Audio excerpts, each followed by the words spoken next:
Thank you so much for being here on Resilience this week. And I'm really excited to bring Corine Wofford, who is a Chief Encouragement Officer, onto Resilience this week. Welcome, Corine. Hello, welcome. Thank you, Stacy, for having me today. I was so excited to bring her because she has some really cool skills that you might absolutely use. And it's all about negotiation skills, but also, not just that, but really holding your own. And oftentimes, if you have been beaten down in a relationship, figuratively or in for real, you typically have a low self-esteem, possibly, and things like that. You don't imagine yourself standing up for yourself or standing up for your own values or your boundaries. And so what Corine has done is she has created actually a business around this, and it's primarily for business people, but it works for everybody. And so I would love, Corine, for you to tell us a little bit about your personal experience with a disruptive event in your life. Absolutely. I think I shared with you previously, Stacy, I come from a very close, big Italian family. Yeah. And I remember when we were living in the Dallas area, we had a 1.5-year-old and a 5-year-old. And I was working at a global consulting company that I loved. And my husband got an opportunity in San Antonio, Texas, and we relocated. And the equivalent in our family of us leaving was like a day of mourning. They're like, why are you leaving to Uganda, even though it was maybe 5 hours away? But what I will say is that was really a difficult time for me for a number of reasons. My namesake, my grandmother, who came over from Italy, I was named after her. She was not doing very well, and she was actually getting ready to transition to heaven, and we did not know when. That was difficult. Then I had this dream job, and I was told that I could do it in San Antonio, and come to find out there were no Fortune 500 companies in San Antonio, and it would be very difficult for me to do it then. So I remember finding myself boo-hoo-hooing in the kitchen, having this conversation with God. And I don't teach religion. I own a strategic business advisory firm. I help people, stop avoiding caving in and giving up profits when they negotiate. But nobody in my circle really comes to me unless they do believe there's a higher power at play. Mm-hmm. Anyway, so I'm boo-hooing in the kitchen on my knees, where almost everything happens for an Italian mother. The kitchen. I'm having this conversation, feeling very strongly about, why did you give me these skills, God? Why, I can't even use them here. What am I supposed to do now? I don't want to be a road warrior. That's why I became an entrepreneur early in life, so I didn't have to miss any part of the journey with my kids. And I was starting to make sort of some deals. If something could happen where I could get a project here in town and use my skills and still be a great mom and wife and so forth. And, it's like, what am I supposed to do now? And very clearly, Stacy, I heard that I was to develop an art and leadership program for elementary children.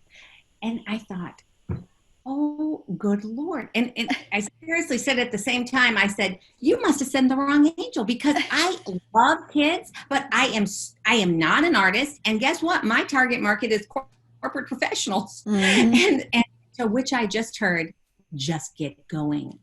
And those words alone, and now over the course of a few weeks thereafter, I, through dreams, through people I met, a lot of people were interested in maybe connecting. Now, to kind of bring it to a head, I had no contacts at the school. There was no money for an art program. I knew none of the administrators. We just moved there. I didn't know the teachers, the volunteers, anything. And somehow, some way, we were able to launch and exponentially grow the Team Art Smart program to have over 100 volunteers. We had stakeholders from the community donate money to the school. We put a pilot program together. There was a lot of going out there on faith that it took, and it really does take a village to raise a child. Right. And kids are 5 school years apart, so I stayed with the program for 10 years and created it to be autonomous of me. And it's still in the largest school district in San Antonio and received an award for outstanding community contribution by the White House. Wow. So it ended up being very good, although it was very, very difficult. The time frame, my husband traveled a lot. I was there alone with the kids, and there was no one here. And my grandmother did transition during that time also, and I was very connected to her as well. So I would say that was one disruptive time frame in my life. I guess, and I can share more with you on how I handled it. But yeah, that was the one that came up pretty strong when you were asking. Yeah. And I want to pause here and talk about, every person's trauma is different, right? It could be your dog dying. It could be for somebody else, a really bad relationship. It could be the loss of a job. It could be, any number of things. There's no trauma Olympics, right? And what is trauma to you? You still need to deal with it, right? Yes. And no matter what that is, and the trauma of moving, losing your job, and essentially kind of your identity, right? Who you were, and branching out into this area that you really you weren't equipped for, right? So tell me about, how did you develop the resiliency you needed to heal from that tough situation? Yeah, for me, I've always kept journals, so I did a lot of journaling. I went to a women's retreat through my church. I didn't know anybody, but it really involved a lot of deep listening. And when you're really listening to your soul, the answers come up in terms of what you need to do next. Sometimes you don't have the courage, or you don't think you're the right person to do it. I really don't believe that, anything comes to us that we don't have the ability to address. It's just sometimes a matter of rallying those resources and getting some support. And so we did a bit of that as well. There were, I met an individual that became a mentor for me. I joined the National Association of Women Business Owners. Actually, I was recruited from there because one of the women who was going to be president was at the elementary school that I created this program from. And she said, we really need someone to help us develop a program for inner city teen women. Can you join NABO and help us with it? Oh, wow. So I joined NABO. We ended up creating a great program called Entrepreneurial Connections. And I learned a lot about finding my feet, finding my place here by becoming a community contributor, and most importantly, following my values. So I could have bounced out at any time to get a full-time job. I could have put my foot down and said, we're going back to Dallas. And I was making considerably more than my husband at the time than nothing. But I said, you know what? It's like, we're going to embrace this. And this is a great opportunity for us to act on our values.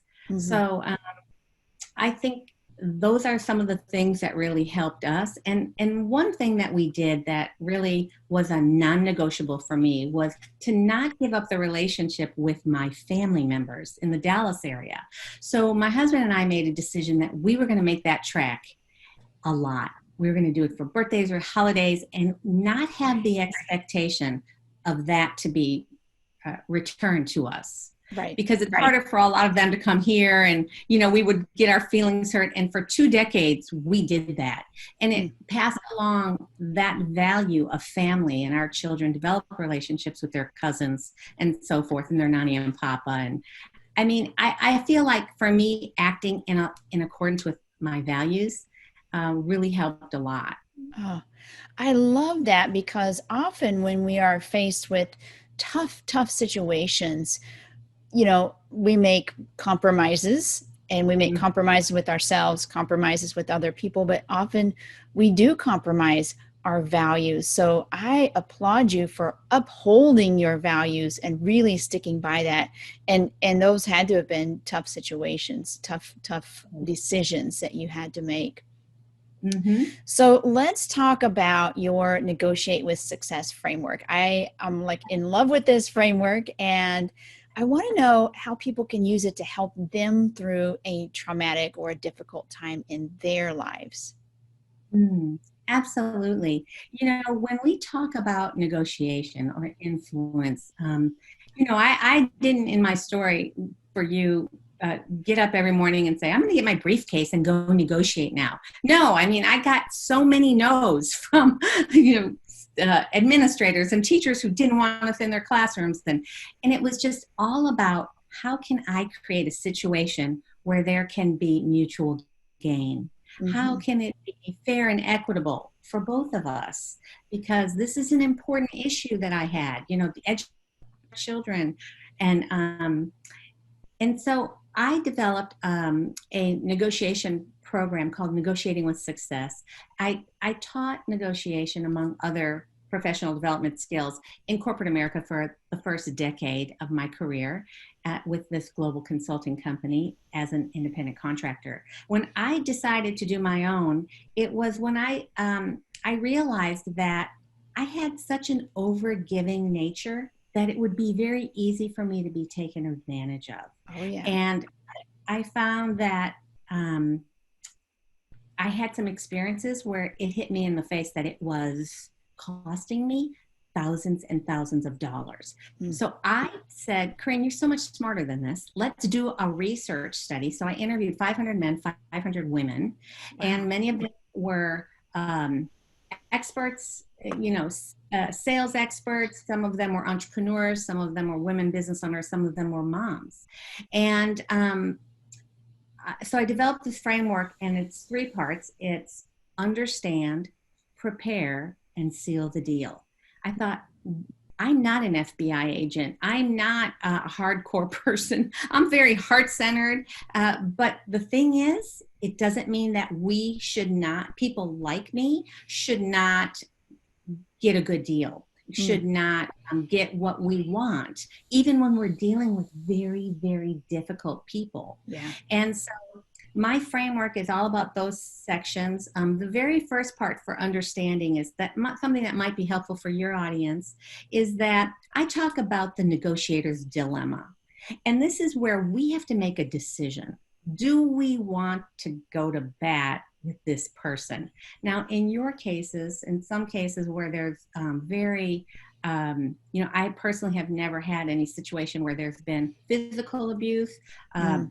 I did come from a family of Italians that felt very strongly about things, and verbal abuse, I won't say didn't occur in my big family. In my Right. particular family, we really didn't have that as much, but you don't have to be 100% Italian like me to know that when emotions rise, skills drop.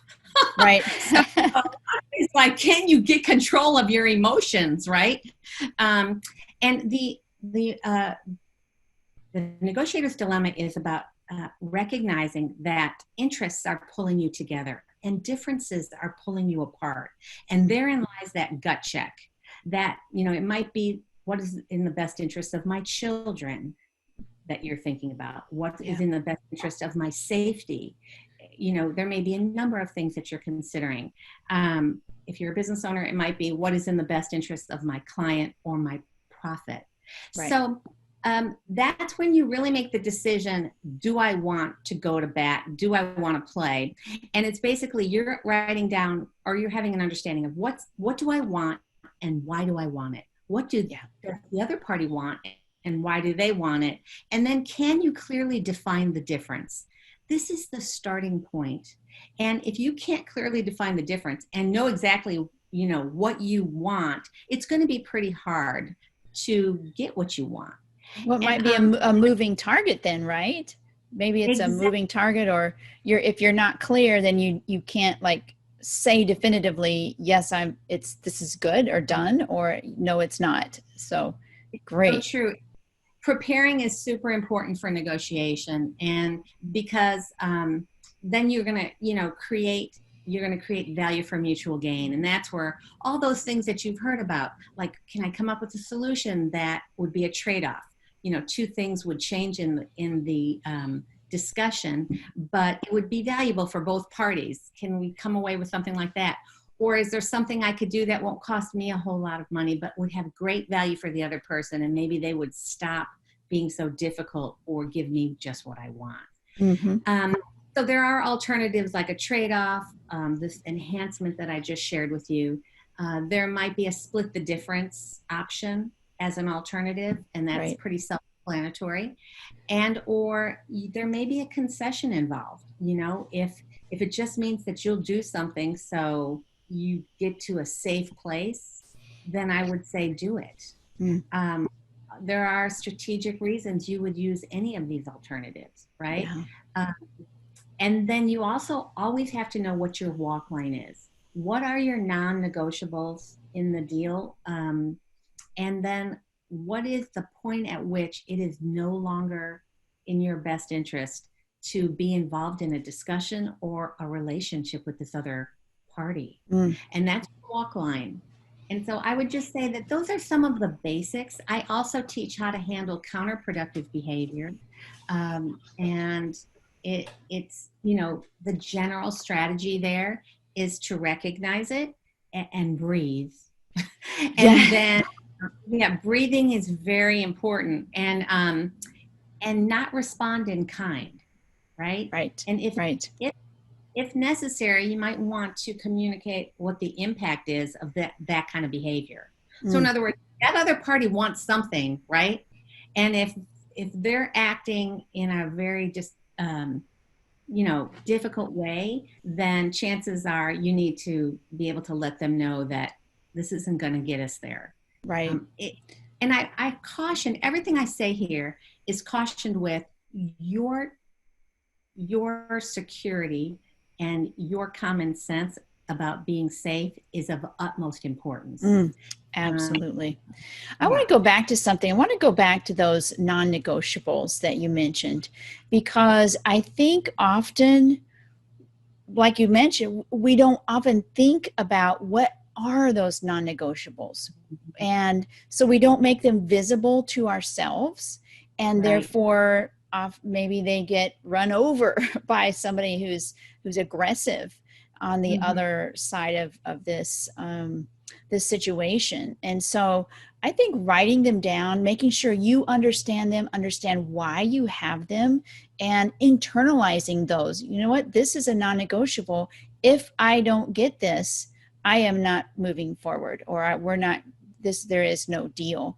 And holding to that. I'm sure that's very, very difficult to hold to, because Oh, when there is conflict, and especially with somebody who might be a narcissist, a sociopath, or unreasonable, because mm-hmm. often they're like push and pull, and they're so mercurial, you don't even know where you stand. Right.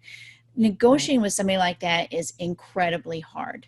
You Yeah. never know what's going to happen next. Maybe they agree, and then the next day they disagree on the Right. same thing that they just agreed. So you need to keep, what'd you say, walking the line? You need to understand what your walk line is. When Walk have you line. had enough? When is it no longer in your best interest to Yeah. be involved with this individual? Right. Right. And so having those non-negotiables, I think is really critical, and making them visible to yourself so that Mhm. you have those. It's I so love true. it. A lot of this takes emotional intelligence, and Mm. which is something, sort of a knowing what your emotions are telling you, and also being able to read the other person. And Yes. um, when we do that, we usually tend to be a better um, influencer of outcomes, because Mm-hmm. we're in tune to not only where we stand emotionally, but where the other person is coming from. And meditation always helps with Oh, emotional intelligence. I love meditation. Absolutely. So Yeah. tell me more about some of the findings from your research on negotiation that might be helpful to apply here. Sure. Well, one of the things, the number one reason that men stated that their negotiations failed was because they failed to develop the relationship first. Ah, And the number one reason that women stated that their negotiations failed was because they failed to ask specifically for what they wanted. oh, yes. Yeah. And, the reluctance to ask is a whole series of talks that you and I could probably have. Oh, yes. A research study done by Glassdoor recently that said 20% of men, 20% of women, pardon me, never negotiate their whole life, period, end of story. Wow. 20% of women, it is not a skill they are interested in learning or putting forward in their life. And let Wow. me first, negotiation is just a skill, but this asking specifically for what you want, the costs the costs of ask reluctance are so high. There is a social cost related to not making enough money. Sometimes there's health concerns at home because they're not asking for help. There can be leadership roles that are missed opportunities in the workplace. There's just a lot of concerns, not to mention the mental challenges with not feeling comfortable sharing your voice. And Yeah. that's so important to Right. really creating the life that you deserve to live. Mm, absolutely. So tell me, how can we share our voice? How can we feel bold enough? Because it feels bold when you're doing it and you're practicing and you're like, it feels like, but it might be normal in normal society. But if you're in a tough situation or a relationship like this with someone who might be an emotionally abusive person, you feel like even standing up for yourself is bold and sometimes too bold for you to do. But how can we get that courage? Hmm. Well, I will tell you that when we talk about the confidence, for example, confidence is more about um, failure anxiety than it is about, oh, I'm so great and I have so much confidence. And Ooh, so failure anxiety is something to look at. How can you get comfortable with the no? How can you reframe the situation that, guess what? I may not have gotten the outcome, but I had enough courage to confront this person, to introduce the idea of having a conversation. And so I would just really invite your listeners to wear confidence like their favorite accessory. Just mm, put it on and let's go. That's one of the best ways to get out of your comfort zone, which you need to get out of that to step into your confidence zone. yeah, And which is, step out of your comfort zone to step into your negotiation zone. And I think you'll just naturally get some confidence just thinking about, hey, I'm going to do this. This is just a skill. It's right. something I can. Um, for me, I will say also that this whole idea of the power of gratitude and being intentional, these things helped me quite a bit. Mm, And the whole power of we versus me. yeah. In other words, it's kind of scary to step out and say, I want this. But research has shown, Stacy, that if women adopt a we versus I strategy, then they can really reduce the social cost of negotiating. So if you Ah, say, instead of, and I'll do a workplace example, instead of saying, I would really love that MBA, you might be able to say, well, it would be so great for the organization if I got these skills because I would be able to address this, this, and this. right. And for you folks, same thing, if we went to counseling in your case, Hmm. it really would help both of us feel like we're raising a family that we're proud of and everyone feels safe and Right. our emotions get a hold of us, we don't scream, or whatever it is. And so Right. that may be a particularly good strategy to adopt. Yeah. That's Or cool. And I think practicing maybe even in little things like practice your confidence in driving somewhere, or I'm just thinking of my mom who doesn't drive very often, or practice your confidence in saying, we're going to have this for dinner instead of this. I wanted to eat. I wanted to specifically create this meal yeah, for us, or just like having some of that, starting with baby steps before you even get to the big mass negotiation that everything's dependent upon, and that's start small and exercise those muscles so that when it is time to do something really big, then you are prepared for that. Yeah. absolutely. I mean, I think practice is huge. Also, practicing with different genders is big. If Yeah. you're talking to your best friends or your sister, your mother who has a good listening ear, whatever, and you have to go then talk to a male, it may be more challenging. So Mm, practice both males and females. yeah. And then also with small practices might be with your service providers at home. I know on average, we save about $10,000 a year just working with our service providers. Mm, Um, at the front end of right before the pandemic, we came home after the holidays to a hot water heater that was out, to a dryer that went out, and then the refrigerator went out. oh And my it was, goodness. oh, good Lord, here we go. So, and to me, it's just a very natural asking questions. And is that going to be the very best deal that you can provide for us? Because I am going to be getting free quotes. And just a simple question like that, people have turned over business cards to me and said, oh, you know what? There's a $50 off coupon on the back of my business card. I didn't even think about that. Or, Nice. different things. And you end up practicing just asking and Mm. getting a better understanding of a situation. And that's always a good place to start. Oh, I love that. All right. So if, as we finish up here, if people were to take one central idea around resiliency from your experience, what would that be? I would say that fear faced fades. So take the fear and throw it to the light. You don't need it. Mm, And you have everything you need to step up and ask specifically for what you want. And know that there are people that love you and want the highest and greatest good for you. mm, So I would say, practice the negotiation skills, definitely. But when you go to stop, be thinking about the future and really imagine a day when you go to negotiate and fear does not stop you.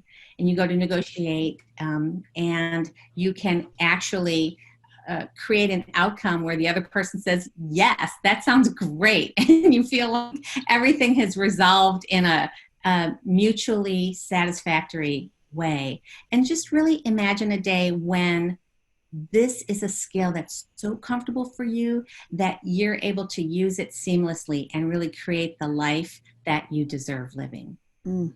I love that. That is fabulous. Now, I know you have a free gift for folks. Tell us about that and where they can find it. Oh, absolutely. Well, I thought I might share just some of the top 3 negotiation blunders, breakthroughs, and solutions with all of you, just sort of net it out. And then I'm going to share a Be the Difference manifesto for you, which will just sort of give you some encouragement along the way. And if you are interested in that free gift, you can go to negotiatewithsuccess.com/gift. It's negotiatewithsuccess.com/gift.